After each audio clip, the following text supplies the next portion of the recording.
97,4 FM Radio Sonora Yogyakarta dan 102,1 Smart FM Yogyakarta. Selamat siang sahabat Sonora dan juga Smart Listener dimanapun Anda berada. Senang sekali saya Feni menyapa Anda untuk kesempatan siang hari ini hingga nanti jelang pukul 2 siang ya. Tentunya di siang hari ini untuk edisi hari Kamis 5 Oktober 2023. Kita akan berbincang-bincang di siang hari ini.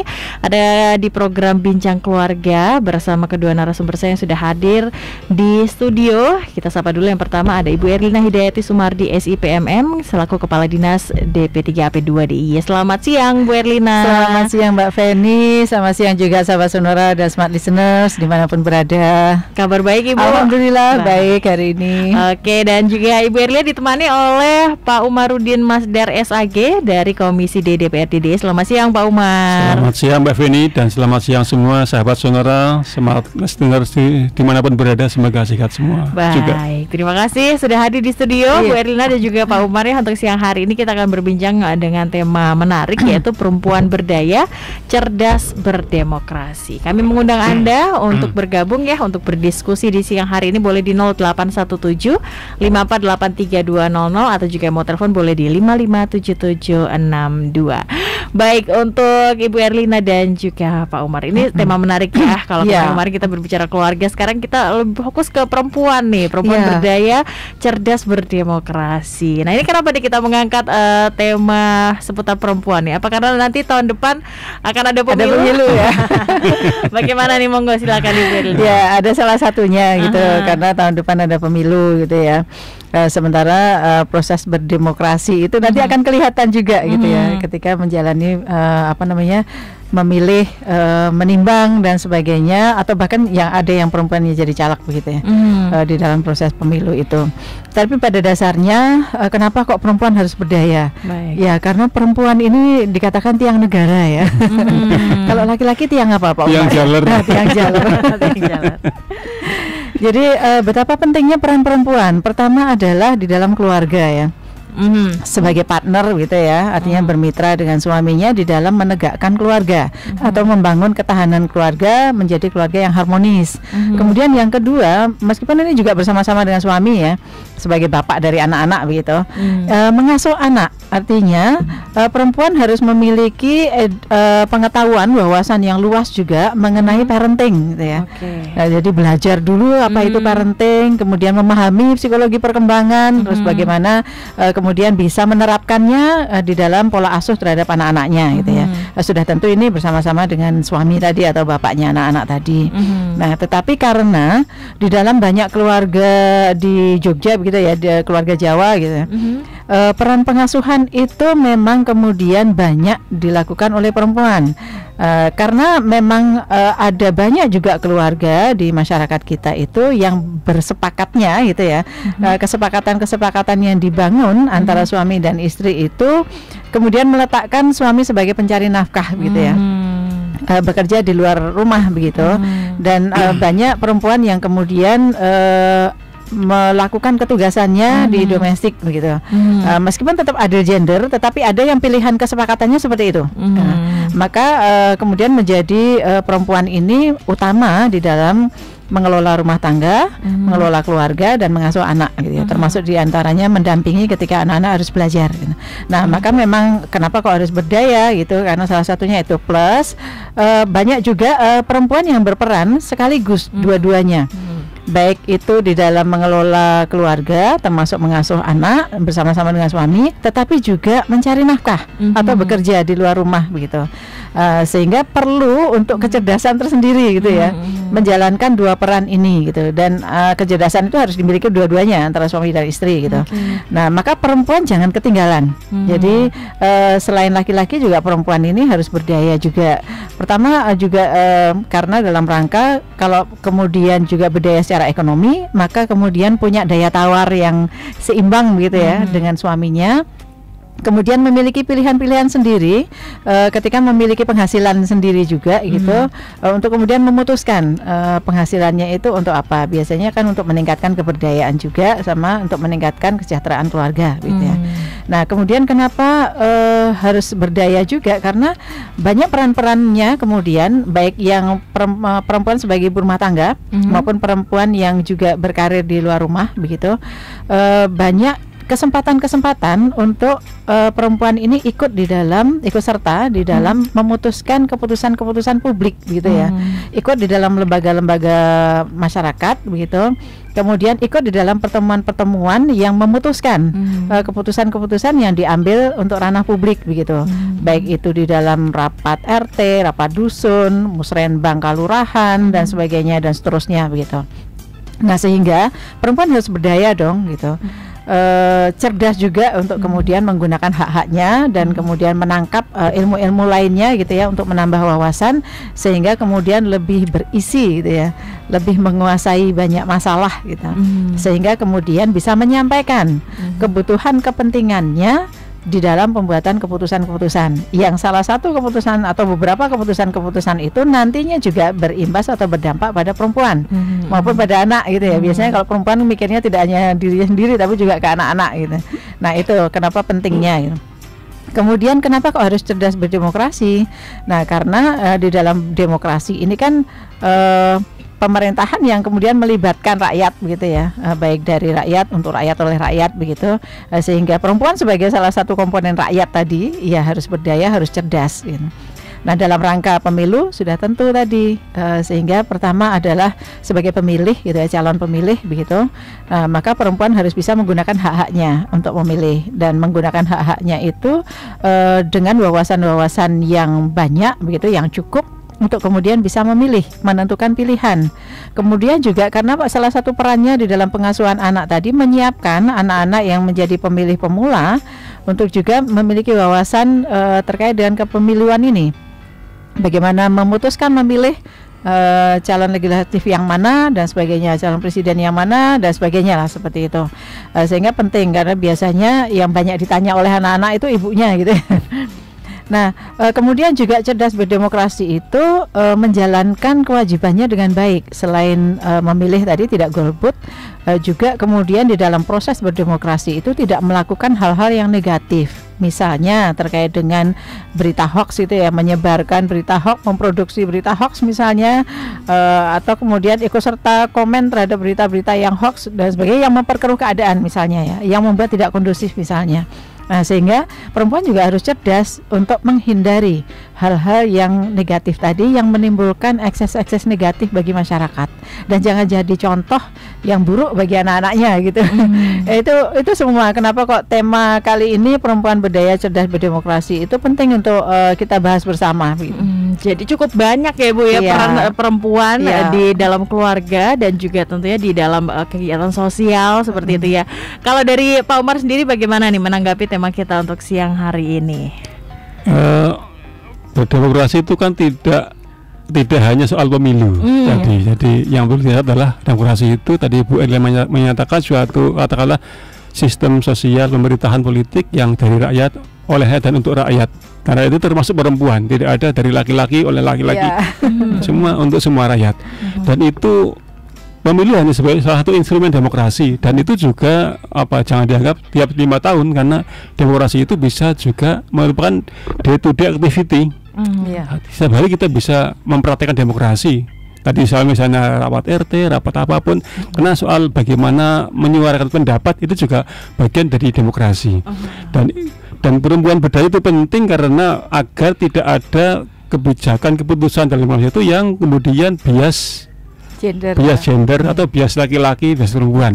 Biar semua itu penting. Dan saya kira perempuan berdaya itu menjadi simbol semakin majunya demokrasi. Karena semua laki-laki perempuan punya hak yang sama untuk ikut dalam proses pengambil keputusan, punya hak yang sama untuk menyuarakan aspirasi dan sebagainya. Tapi juga tidak sekedar perempuan berdaya, tapi juga mungkin perempuan juga perlu diberdayakan. Makanya namanya dinas pemberdayaan perempuan. Karena apa diberdayakan? Karena memang secara faktual juga bagi aturan itu perempuan termasuk kelompok yang rentan. Makanya perlu diberdayakan. Kita ambil contoh misalnya ya, bahwa kita sudah punya regulasi misalnya, salah satu instrumen kita kalau dalam pemilihan legislatif ini wajib, semua partai wajib menyertakan kuota perempuan 30%. Itu wajib, tidak boleh ditawar. Itu ini dalam rangka memberdayakan perempuan.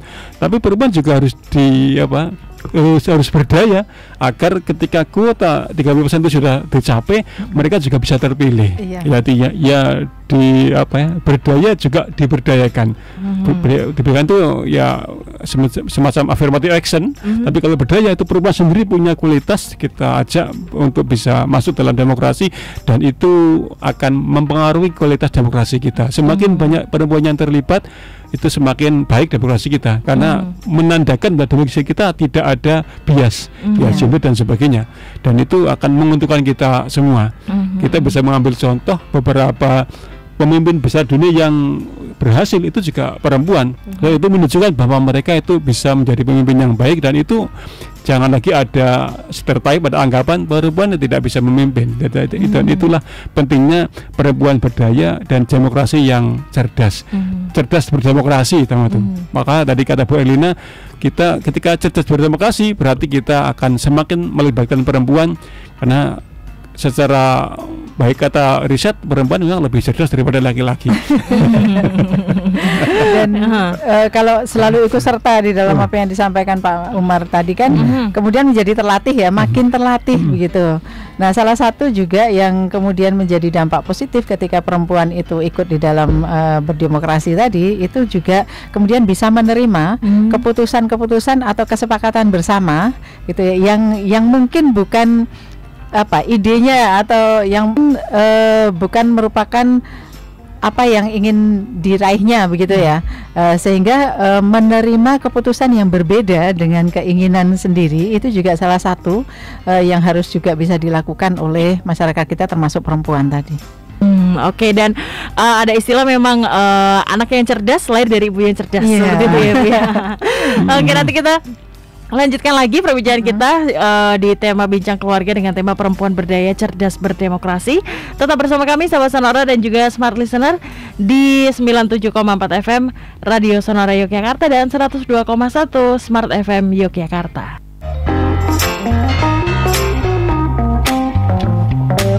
Baik sahabat Sonora dan juga Smart Listener, kita kembali lagi di program Bincang Keluarga. Untuk siang hari ini ya, masih bersama narasumber kami yang hadir di studio. Ada Ibu Erlina dan juga Pak Umar ya dari DP3AP2 DIY dan juga selaku dari Komisi D DPRD DIY. Tema kita masih seputar perempuan berdaya cerdas berdemokrasi. Kami mengundang Anda untuk bergabung di 081754832000. Baik Bu Erlina, kita lanjutkan lagi. Kalau tadi sudah dijabarkan ya berbagai jenis-jenis fungsi dari perempuan itu sendiri di masyarakat, di lingkungan keluarga juga gitu ya. Lalu kita tidak juga terlepas dari isu-isu seputar perempuan ya. Nah, ini yang perlu dipahami dan juga dimengerti oleh masyarakat nih, ketika ada isu perempuan ini alangkah baiknya untuk tidak diabaikan ya Bu ya, karena begitu penting sosok perempuan tadi seperti yang sudah dijelaskan oleh Bu Erlina. Dan apa saja sih Bu sebenarnya peran-peran perempuan dalam kegiatan yang ada di sosial dan juga di keluarga, itu apalagi nih dan seputar isu-isunya?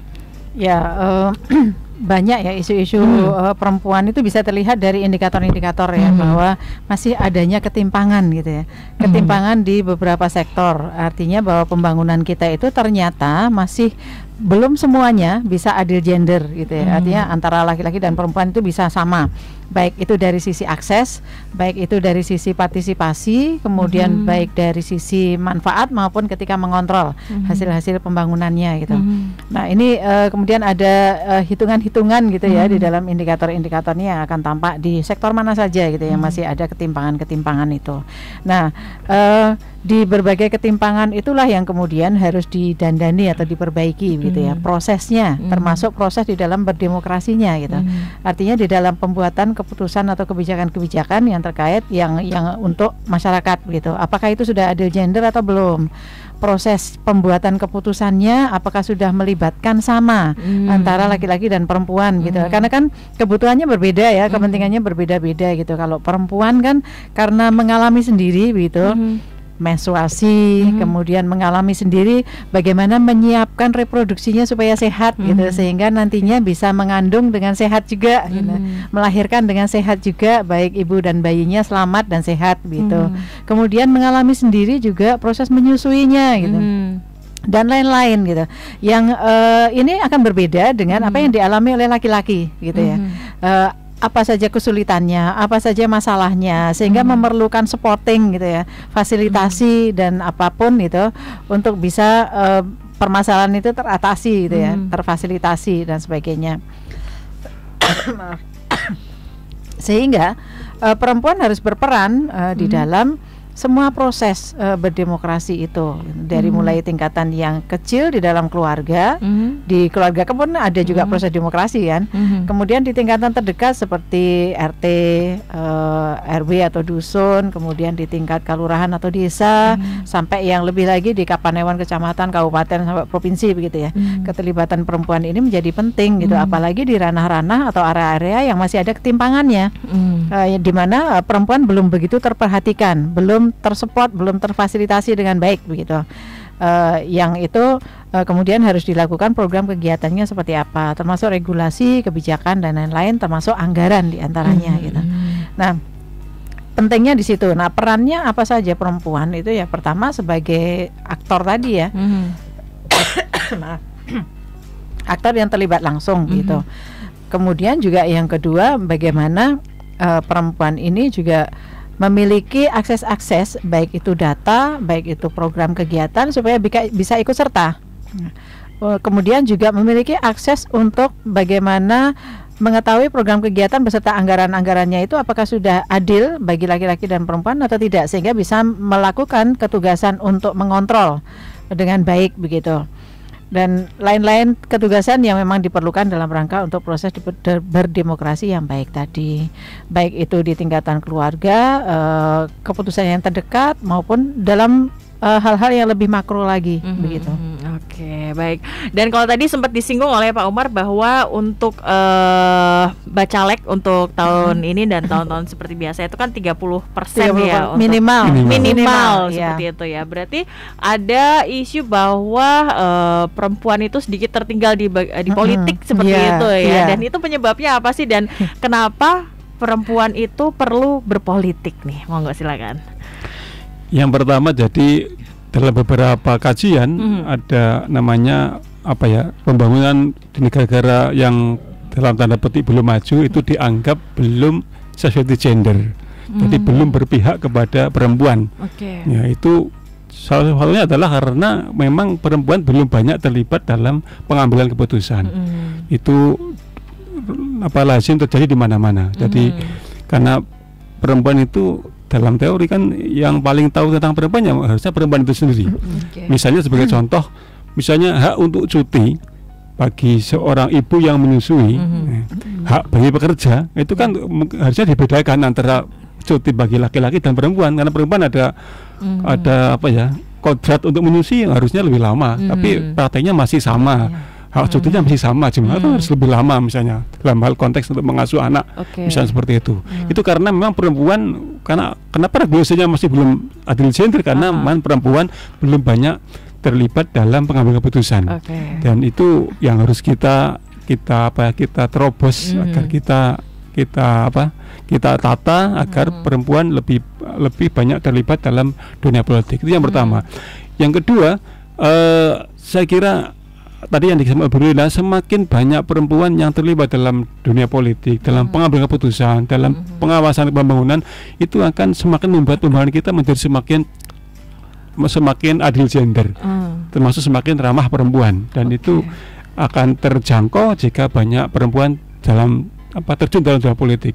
Tapi mengapa faktanya masih banyak yang kurang? Memang karena masih satu mungkin pembangunan untuk perempuan masih belum maksimal. Yang kedua, memang masih ada sisa-sisa filsafat, pandangan yang bersumber dari budaya agama yang memang masih menjadi sedikit ganjalan di tengah-tengah kita. Misalnya dulu ada pandangan budaya perempuan adalah konco wingking, urusannya adalah dapur, sumur, kasur. Itu kan masih ada, masih ada sisa-sisanya. Itu membuat sebagian perempuan mungkin belum yakin, belum pede untuk terjun dalam dunia publik, dan itu kadang mungkin dimanfaatkan oleh para laki-laki untuk dipertahankan agar perempuan tidak keluar rumah misalnya itu. Ada juga pandangan keagamaan bahwa pemimpin adalah laki-laki misalnya. Itu masih ada sisa-sisa proses transformasi yang belum selesai, dan ini memang butuh waktu untuk kita terus mengtransformasi ini agar pandangan itu semakin lama semakin hilang, dan kita sudah hilang ke depan. Saya yakin semakin banyak perempuan yang terlibat dalam dunia politik, dunia pengambilan kebijakan, dan itu akan semakin menentukan untuk pembangunan kita, termasuk bagi perempuan. Ya, jadi keterwakilan atau partisipasi perempuan di parlemen atau di DPR di DIY maupun DPR di kabupaten kota itu di DIY baru 20%. Gitu. 20%. Nah, kalau yang aslinya 18%, tapi untungnya PAW-nya perempuan gitu ya. Jadi menambah sedikit gitu. 20% gitu. Dan ini kan sebetulnya masih di bawah ambang ya. Jadi dalam supaya perempuan ini kemudian berdaya untuk bisa ikut membuat keputusan, ikut serta di dalam proses pembuatan keputusan, itu kan ada kajian-kajian ambangnya gitu ya, presence threshold lah gitu. Nah, di dalam kajian itu presence threshold supaya perempuan itu kemudian bisa ikut di dalam pembuatan keputusan kebijakan itu adalah 30%. Kenapa kemudian ada affirmative action yang minimal 30% tadi gitu. Nah, kalau yang belum mencapai 30% kan berarti masih dianggap masih belum berhasil gitu ya, di dalam rangka memberdayakan perempuan tadi. Dan ini juga akan berdampak juga pada hasil-hasil pembangunan itu, apakah kemudian sudah bisa seimbang gitu hasilnya dimanfaatkan oleh perempuan atau tidak gitu. Bagaimana perempuan apakah bisa mengakses dan berpartisipasi atau tidak gitu. Nah, ini penting sekali. Kenapa kemudian kami memiliki program-program juga supaya nantinya bisa meningkat partisipasi perempuan, baik itu di ranah politik maupun di ranah publik begitu. Jadi tidak hanya yang sebagai caleg atau nantinya sebagai anggota dewan begitu, tapi juga yang di perusahaan-perusahaan misalnya, kemudian yang di kepemerintahan dan sebagainya, sehingga yang presence threshold tadi yang 30% itu juga kami pakai untuk mencapai minimalnya begitu. Oke, baik. Lalu tadi dibicarakan bahwa perempuan yang ikut berpolitik kan banyak sekali manfaatnya, Ibu ya. Nah, melihat kondisi kita di Indonesia kan masih banyak masyarakat yang ada tinggal di pedalaman seperti itu ya. Nah, otomatis kalau ingin berpartisipasi dalam politik, mengetahui hukum itu kan bekalnya juga perlu banyak ya, Ibu ya. Nah, ini bagaimana menyiasati untuk masyarakat-masyarakat yang ada di pedalaman seperti yang ada di kampung-kampung, sebenarnya mungkin ingin berpolitik tapi mungkin modalnya belum ada gitu ya, Bu. Itu bagaimana sih biasanya, Bu, menyiasatinya? Jadi pertama memang pemerintah sendiri memiliki program ya. Nah, kalau di kami itu dengan program besar namanya Desa Prima. Nah, Desa Prima itu untuk keberdayaan perempuan, artinya meningkatkan keberdayaan perempuan, kemudian sekaligus juga perlindungan perempuan gitu. Selain yang perlindungan anak, pengendalian penduduk juga ikut serta di dalam program besar Desa Prima ini. Nah, kemudian juga selain yang kami lakukan, juga dilakukan oleh sektor lain gitu ya. Misalnya saja di sektor pemberdayaan masyarakat itu ada PKK. PKK juga melakukan hal tersebut. Nah, kemudian untuk sektor yang lain juga melalui ketugasannya atau kewenangannya masing-masing juga melakukan. Nah, ini juga kolaboratif gitu ya, sinergis juga antara provinsi dengan kabupaten dan kota melalui dinasnya masing-masing tadi. Nah, kita harapkan nanti dengan semuanya bergerak bersama-sama begitu, jadi perempuan yang ada di desa atau kalurahan-kalurahan yang jauh sekalipun begitu, itu kemudian tetap bisa terakses gitu, terfasilitasi untuk keberdayaannya. Dan kami program besar Desa Prima ini juga selain politik juga keberdayaan ekonomi. Jadi kami membentuk, mendampingi, membina begitu ya, mengembangkan kelompok-kelompok ekonomi produktif perempuan. Kami memang masih prioritasnya pada perempuan-perempuan yang rentan gitu ya, yang sangat perlu sekali untuk dibantu gitu. Nah, tidak hanya ekonominya, karena pintu masuk kami memang melalui ekonomi, tetapi muatan-muatan yang lain seperti keberdayaan politik salah satunya, kemudian bagaimana supaya meningkatkan ketahanan keluarga termasuk pengasuhan anaknya, bagaimana supaya memastikan keluarga-keluarga anggota kelompok perempuan kami itu tidak ada yang melakukan pernikahan dini misalnya, tidak ada yang pekerja anak, semuanya sekolah sampai selesai begitu ya. Dan kemudian kewirausahaan perempuannya meningkat sehingga meningkatkan kesejahteraan ekonomi. Nah, itu jadi satu pintu melalui ekonomi, tapi banyak hal yang bisa diraih gitu. Dengan pendampingan secara terus-menerus. Oke, baik, menarik sekali. Nanti kita lanjutkan lagi, Bu Erlina dan juga Pak Umar ya untuk siang hari ini bersama sahabat Sonora dan juga Smart Listener. Tetap bersama kami di program Bincang Keluarga hingga nanti jelang. Baik, sahabat Sonora dan juga Smart Listener, kita kembali lagi di program Bincang Keluarga bersama narasumber kami di studio. Kali ini masih bersama Ibu Erlina Hidayati Sumardi, SIP MM, selaku Kepala Dinas P2AP 2 DIY, dan juga bersama Pak Umarudin Masdar SAG dari Komisi D DPRD DIY dengan tema untuk siang hari ini Perempuan Berdaya Cerdas Berdemokrasi. Kami juga mengundang Anda ya untuk bergabung di 0817 5483200 atau juga boleh telepon di 557762. Kita lanjutkan lagi Bu Erlina dan juga Pak Umar ya untuk siang hari ini. Sudah ada beberapa pertanyaan nih yang masuk di WhatsApp Sonora, tapi saya mau singgung sebentar seputar bagaimana sih cara perempuan untuk bisa tetap aktif di luar, ya kan Bu.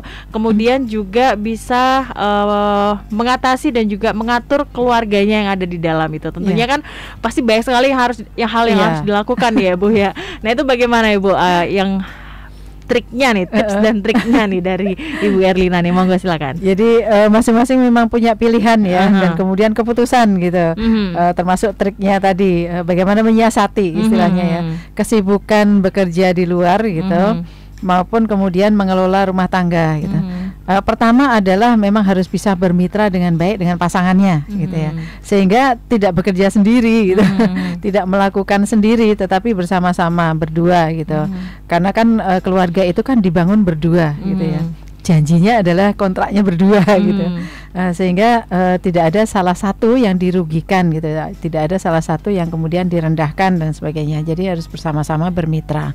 Nah, keputusan untuk perempuan bekerja itu ya sah-sah saja gitu ya, karena ini kan juga dalam rangka untuk mengembangkan macam-macam, mengembangkan karir dan juga di dalam rangka meningkatkan kesejahteraan ekonomi. Kesejahteraan ekonomi kan juga untuk keluarganya juga. Nah, maka ketika memutuskan untuk berkiprah di luar rumah tadi, ya harus punya kesepakatan dengan pasangan untuk bagaimana mengelola rumah tangganya.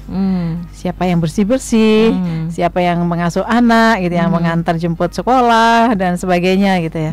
Ada yang melakukan pilihannya dengan meng-hire ya, ART misalnya, atau asisten rumah tangga gitu. Kemudian pemilihannya pun dengan pertimbangan-pertimbangan tertentu ya, ada macam-macam lah yang diputuskan oleh masing-masing pasangan gitu, berbeda-beda. Kemudian ada yang memilih untuk menitipkan anaknya di keluarga gitu, keluarga terdekat begitu ya. Ada yang memilih mengasuh anaknya itu di tempat pengasuhan anak, seperti saya. Karena kebetulan di kantor itu di Pemda itu menyediakan tempat pengasuhan anak bagi para ASN-ASN-nya gitu. Sehingga ini juga mempermudah. Kemudian juga ketika si anak sudah sekolah juga ada pasangan-pasangan yang berbagai macam pilihan tadi ya. Ada yang memilih untuk menyekolahkannya di full day school gitu. Sehingga nanti pulangnya bareng dengan bapak ibunya pulang gitu ya, sore hari gitu. Ada yang seperti itu. Ada yang kemudian pulang sekolah kemudian dititipkan ke saudara dan sebagainya. Gitu. Yang penting adalah bagaimana melakukan perlindungan anak dengan baik ya ketika sudah berkeluarga itu, supaya anak-anak tidak menjadi korban salah asuh, korban kekerasan dan sebagainya. Adalah hak anak yang harus kita penuhi juga, hak untuk tumbuh kembang yang baik gitu ya, hak untuk hidup yang baik, terpenuhi nutrisinya dan sebagainya. Maka memang penting sekali bagi pasangan gitu ya, sebelum menjadi pasangan, sebelum menikah, itu sudah dengan pertimbangan-pertimbangan matang untuk mempersiapkan segalanya tadi.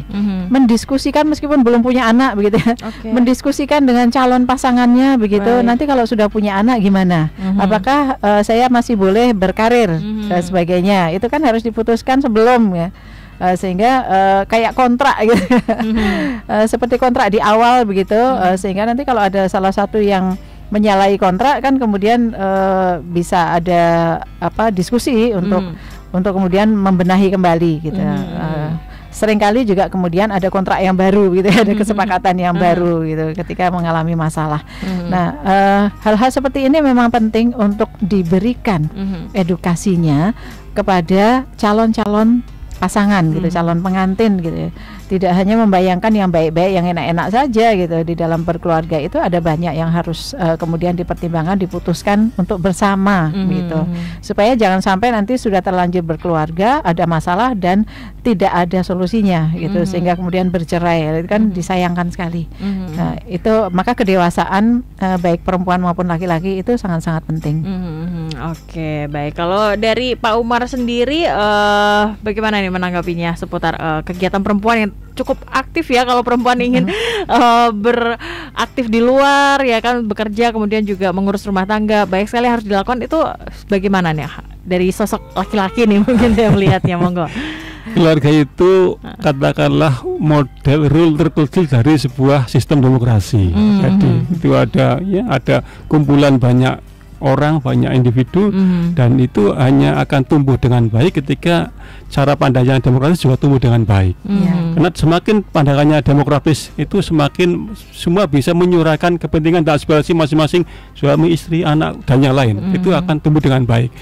Begitu juga ketika ada keluarga yang perempuan yang misalnya aktif di luar, itu juga akan diterima dengan baik. Karena demokrasi itu mengandaikan bahwa semua peran itu bisa dilakukan oleh semua orang, baik laki-laki maupun perempuan.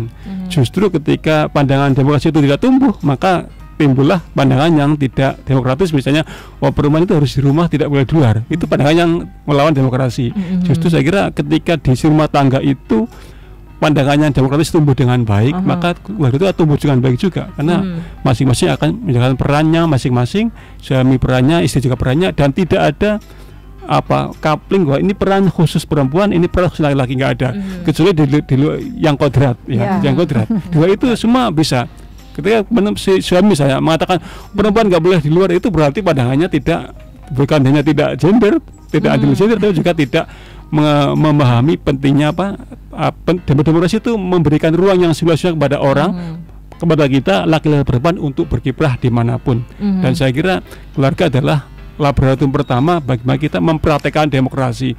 Semakin di situ ada demokrasi, saya kira perempuan akan di luar, di dalam itu akan dihormati dan diberi peluang yang baik, yang sama oleh semua pihak. Dan itu awalnya adalah dari keluarga, hulunya adalah dari keluarga. Saya kira begitu.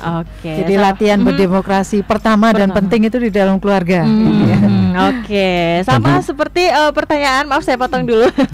Sama seperti pertanyaan dari Mbak Ayu yang ada di Sleman ini, menanggapi tema kita untuk siang hari ini.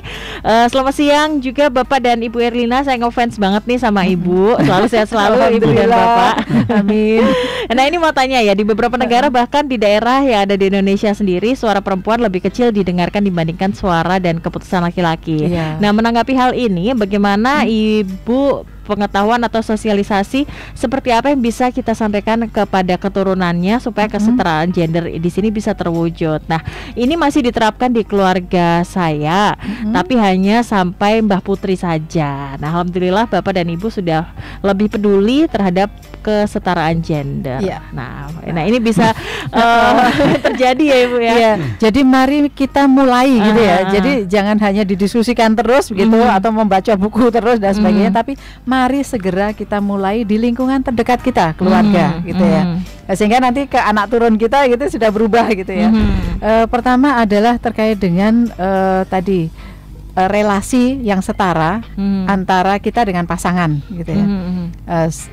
Ada baiknya juga tadi sebelum mulai menikah itu sudah menyepakati hal-hal yang memang nantinya diperlukan di dalam berkeluarga gitu. Kemudian yang kedua tadi ketika sudah berkeluarga itu menyepakati apa yang sudah dibahas sebelumnya dan kemudian perbaikan terus-menerus gitu ya. Ketika ada permasalahan-permasalahan dan itu diputuskan berdua antar pasangan tadi ya. Makanya demokrasi tadi menjadi penting gitu. Mendengarkan, kemudian berdiskusi, ngerembuk gitu, kemudian memutuskan sesuatu yang bisa diterima kedua belah pihak, tidak merugikan salah satu pihak gitu ya. Nah, kemudian yang kedua di dalam mengasuh anak tadi penting sekali para orang tua itu baik ayah maupun ibu itu untuk melakukan pola asuh yang adil gender juga, tidak membedakan antara anak laki-laki dan anak perempuan kecuali yang terkait dengan kodrat gitu ya. Nah, dengan tidak membedakan maka masing-masing bisa berperan gitu ya secara seimbang tadi. membuka mindset yang sama juga gitu, keterbukaan mindsetnya gitu. Tidak lalu kemudian kita dalam melakukan pola asuh karena membedakan, lalu yang perempuan itu seolah-olah hanya boleh yang gini, yang gitu, tidak boleh ini itu, yang laki-laki menjadi boleh ini itu dan sebagainya. Nah itu kan menjadi tidak adil gender. Maka penting sekali para orang tua itu untuk melakukan pengasuhan yang adil gender, bahwa yang terkait dengan yang bukan kodrat tadi itu sama diperoleh hak-haknya oleh baik anak laki-laki maupun anak perempuan, sama-sama boleh berkembang gitu ya, pendidikannya, kemudian aktivitas-aktivitasnya baik di dalam ruang, artinya di dalam keluarga maupun di luar keluarga gitu, karena sama-sama bisa mengembangkan potensinya. Jadi tidak membedakan, kemudian tidak membedakan juga suaranya.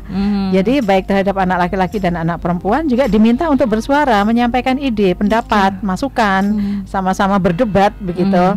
Sama-sama mendapatkan wawasan sehingga berdebatnya pun sama mutunya gitu ya. Fasilitas-fasilitas atau sarpas-sarpas yang disediakan di rumah juga sama untuk anak laki-laki dan perempuan begitu, sehingga ketika kemudian berdebat ya sama mutunya tadi, kualitasnya tadi. Sehingga kemudian ketika mereka berlatih di dalam keluarga dengan sama-sama yang adil gender tadi, keluar pun akan terbawa. Perempuan lebih berdaya, lebih bisa menyuarakan hak-hak dan kepentingannya sama seperti anak laki-laki di dalam keluarga itu gitu ya, tidak tertinggal gitu.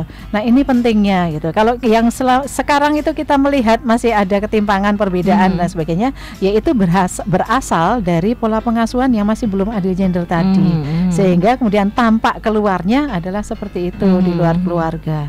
Mari kita perbaiki.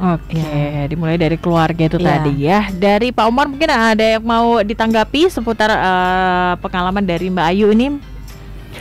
Saya kira mau tidak mau kita semakin ke depan semakin akan melihat dan menyaksikan bahwa partisipasi perempuan di ruang publik akan semakin besar, karena memang jumlah perempuan lebih banyak. Yang kedua itu otomatis, yang kedua semakin banyak fakta akan membuktikan bahwa perempuan itu memang ya punya hak yang sama dengan laki-laki. Sebagai contoh di Jogja itu, di mitra kami Komisi D itu kepala dinas paling banyak malah perempuan. Jadi pandangan orang bahwa perempuan itu nggak bisa jadi top eksekutif itu saya kira gugur, karena faktanya seperti itu. Semakin banyak fakta semakin akan merubah mindset orang. Saya kira begitu. Itu yang pertama. Yang kedua, keluarga itu katakanlah demokrasi dan gender itu saling melengkapi.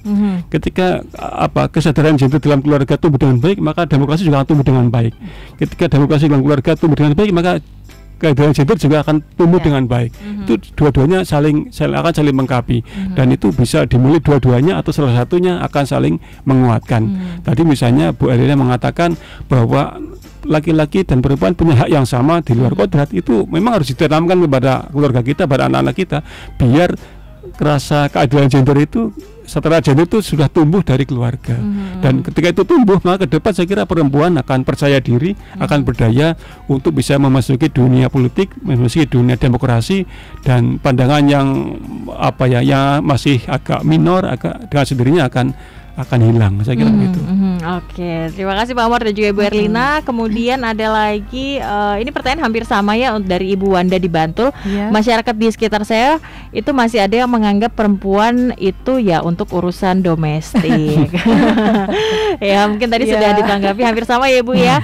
Kemudian kita menuju ke pertanyaan lain, ini dari Putri di Yogyakarta. Peran-peran pemerintah apa saja yang dilakukan untuk mendukung keberdayaan perempuan di lingkungan sosial? Monggo silakan. Jadi yang pertama yang tadi itu ya, mungkin bisa dilihat di lingkungan masing-masing ya. Apakah perempuan benar-benar dilibatkan di dalam pembuatan keputusan di tingkat RT saja yang paling dekat ya? Apakah di dalam rapat RT yang akan memutuskan kebijakan untuk keluarga-keluarga di RT itu sudah melibatkan perempuan atau belum? Atau apakah rapat RT itu hanya dihadiri bapak-bapak saja gitu ya? Apakah sudah melibatkan yang perempuan? Karena seringkali yang kami lihat juga di lapangan ya, ibu-ibu ini berkumpulnya di PKK. Kemudian ketika rapat RT untuk memutuskan kebijakan RT itu bapak-bapak gitu. Ibu-ibunya tidak diundang juga gitu. Nah ini kan perlu diperbaiki, karena di dalam keputusan-keputusan RT itu nanti juga akan mengenai dan berdampak pada keluarga, perempuan, anak dan sebagainya. Sehingga perempuan dan anak pun perlu untuk memberikan ide, masukan, gagasannya gitu ya. Nah, ini yang perlu diperbaiki. Kemudian tadi yang berikutnya yang program pemerintah apa saja begitu ya. Jadi tidak hanya kami di DP3AP2 sebetulnya, karena di dalam regulasi pun setiap OPD gitu ya, setiap sektor yang menangani pembangunan ini perencanaan penganggarannya itu harus adil gender juga, PPRG gitu ya. Perencanaan penganggaran yang responsif gender. Jadi masing-masing OPD ini harus mencari tahu apakah masih ada ketimpangan atau tidak. Pembangunan sektornya gitu ya, antara untuk laki-laki dan untuk perempuan. Kalau masih ada ketimpangannya, dicari tahu di apanya saja gitu, sehingga kemudian ada program kegiatan dalam rangka untuk mengadil genderkan itu tadi sama begitu ya. Nah di semua OPD itu, di semua sektor harus demikian. Itu sudah ada aturannya. Dokumen perencanaan penganggarannya pun itu sudah harus melalui proses-proses untuk bisa responsif gender, begitu. Nah, apalagi kemudian nanti dari dokumen perencanaan penganggaran kan kemudian ada program kegiatan yang diluncurkan kepada masyarakat. Nah, itu berdasarkan itu. Jadi memang harus mencari tahu dulu ada ketimpangan gender atau tidak, kemudian mengintervensi dengan program kegiatan yang tepat, gitu. Oke, dari Pak Umar mungkin ada yang mau ditambahkan seputar program pemerintah untuk pemberdayaan perempuan? Saya kira sejak masa reformasi pemerintah kita telah fokus pada tadi oleh Bu Erli disebut sebagai pengarus utama gender. Makanya sejak reformasi itu kalau dulu menterinya Menteri Urusan Wanita, sekarang menterinya Pemberdayaan Perempuan dan Anak. Jadi itu memang mindsetnya adalah untuk mengarus utamakan gender. Dan ketika ada arus utama gender berarti itu akan semakin memberikan hak yang sama kepada perempuan untuk terlibat dalam politik. Dan tadi Bu Lina juga mengatakan bahwa di setiap departemen, setiap dinas ada asesmen tertentu, apakah dia sudah ada monitoring tertentu, penilaian tertentu, apakah kebijakannya, penganggarannya, perencanaannya sudah sensitif gender atau belum. Dan kita di Jogja insya Allah sudah termasuk yang lebih adil gender. IPG DIY ini paling atas itu, tertinggi senasional gitu. Indeks pembangunan gender kita Oke, baik. Jadi praktik-praktiknya sudah dilaksanakan ya di Yogyakarta sendiri, dan semoga sudah terjawab juga untuk pertanyaan dari Mbak Putri. Nanti kita lanjut lagi, masih ada sesi terakhir dan masih ada pertanyaan yang belum terjawab. Terima kasih untuk Anda yang sudah bergabung. Yang ingin bergabung, saya masih tunggu ya di 081754832000 atau juga boleh telepon di 557762. Baik sahabat Sonora dan juga Smart Listener, kita kembali lagi di program Bincang Keluarga untuk siang hari ini. Tema kita masih seputar perempuan berdaya, cerdas, berdemokrasi. Dan terima kasih untuk Anda yang masih bersama kami dan sudah mengirimkan pertanyaannya untuk siang hari ini. Ada Mbak Vero ini di Yogyakarta. Nah, kita mungkin berbicara seputar politiknya ya Bu ya. Pertanyaannya adalah seputar kadang ada anggapan nih perempuan itu tidak pantas untuk ikut-ikutan politik lah. Nah, ini bagaimana nih menyiasati hal seperti ini yang masih terjadi di masyarakat nih Bu? Kok tidak pantas ya? Jadi sangat pantas begitu ya, karena perempuan punya kebutuhan dan kepentingannya ya mungkin berbeda dengan laki-laki tadi terkait dengan kodratnya terutama ya, sehingga perlu diperjuangkan juga untuk nantinya ada kebijakan-kebijakan, regulasi-regulasi, kemudian program kegiatan dalam rangka untuk memfasilitasi perempuan tadi gitu. Dan kalau perempuan itu kemudian ikut serta di dalam politik, itu kan kemudian bisa menyampaikan ide-ide gagasannya juga begitu.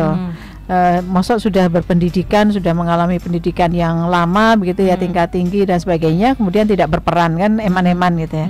Apalagi perempuan-perempuan yang juga tidak hanya di domestik tapi juga keluar rumah begitu ya, di ranah publik, ikut berwirausaha, bekerja dan sebagainya, itu kan sudah punya wawasan-wawasan yang luas karena sudah mengalami sendiri gitu ya. Apa saja permasalahan-permasalahan ketika perempuan bekerja, kemudian apa saja permasalahan di tempat kerja misalnya gitu, yang kemudian perlu diperbaiki atau disempurnakan dengan regulasi-regulasi dan kebijakan program kegiatan gitu. Maka penting sekali kan berarti perempuan itu untuk terjun juga ke politik untuk memperjuangkan hak-haknya dan perlindungannya begitu. Oke, jadi malah bagus ya Ibu ya kalau perempuan terjun ke politik seperti itu ya. Oke, dan bicara seputar perempuan berdaya seperti itu ya.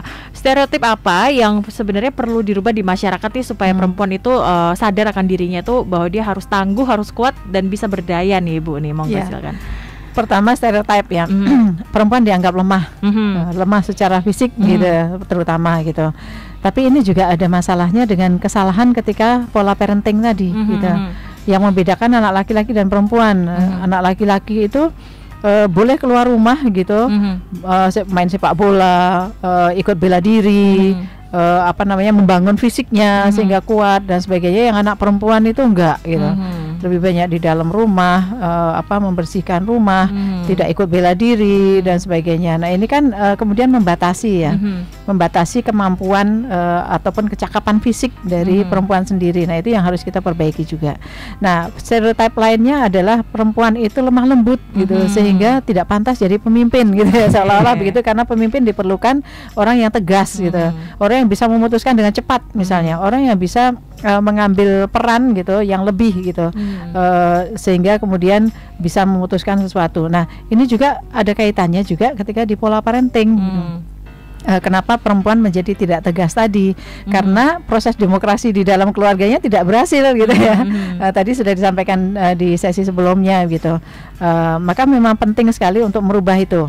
Pola parenting supaya perempuan itu memiliki kecakapan dan ketahanan fisik, karena kalau perempuan itu beraktivitas di luar keluarga, di publik dan sebagainya dengan waktu yang tidak bisa ditentukan begitu ya, bisa siang, sore, malam sekalipun, itu kan butuh ketangguhan, kecerdasan juga gitu. Maka membangun fisik juga penting bagi perempuan. Jangan cuma yang anak laki-laki. Betul. Apalagi kalau kemudian sudah ikut di dalam misalnya terjun ke politik, kampanye dan sebagainya, yang waktunya ya Pak, ya Pak Umar, waktunya itu kan memerlukan waktu siang malam gitu. Kemudian tidak hanya yang dekat dengan rumah, sangat mungkin jauh dari rumah begitu ya. Dalam kondisi-kondisi yang berbeda-beda gitu, itu kan perlu untuk ketahanan fisik. Kalau menghadapi malam berangin dingin dan sebagainya, kemudian jauh tadi perlu ketahanan energi dan sebagainya kan. Maka memang perlu untuk membangun itu dan kecerdasan menyiasati situasi kondisi. Nah, banyak pola parenting di dalam keluarga itu yang melakukan itu untuk anak laki-laki, melatih itu untuk anak laki-laki, tapi anak perempuannya tidak, eman-eman kan. Padahal kan harusnya anak perempuan juga memiliki hak yang sama. Oke, dari Pak Umar sendiri mungkin boleh ditanggapi sambil sekalian mungkin ada closing statement ya Pak ya, karena kita sudah ada di menit terakhir nih. Silakan pesan-pesannya juga untuk para perempuan di luar sana. Jadi tadi stereotip yang disampaikan oleh Bu Ana itu tumbuh justru sama saya karena memang demokrasi kita masih dalam proses. Jadi nanti semakin demokrasi ini semakin matang, semakin baik, stereotip itu akan semakin hilang. Dan itu karena demokrasi kan sendirinya akan memberikan hak yang sama kepada perempuan, dan itu akan menghilangkan stereotip itu. Jadi kalau kita akan semakin maju demokrasinya, pasti stereotip akan semakin hilang. Yang kedua, poin utama kita dalam yang kita bicara hari ini adalah bahwa dengan berdemokrasi kita ingin menghilangkan mindset bahwa hak misalnya lapangan sektor politik, sektor ekonomi, sektor kebijakan itu bukan hanya monopoli laki-laki, tapi hak semua warga negara untuk punya hak untuk terlibat dan bisa untuk terlibat, termasuk perempuan. Dan itu harus yang kita hilangkan. Makanya ketika stereotip itu masih muncul, maka berarti itu demokrasi belum tumbuh dengan baik.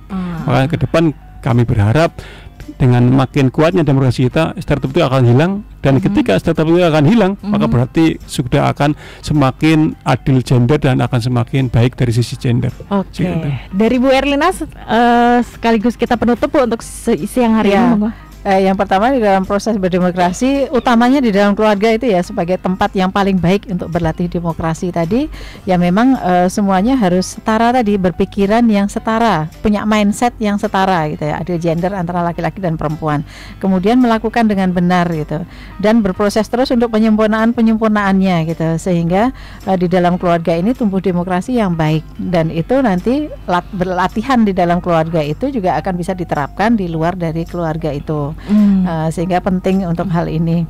Dan bagaimanapun demokrasi yang baik yang sudah bisa tercapai dengan baik itu akan mendorong pada tercapainya kinerja ataupun kualitas hidup yang optimal gitu ya antara laki-laki dan perempuan. Kan eman-eman tadi sudah disampaikan Pak Umar ya, jumlah penduduk perempuan kita kan lebih dari setengahnya gitu ya.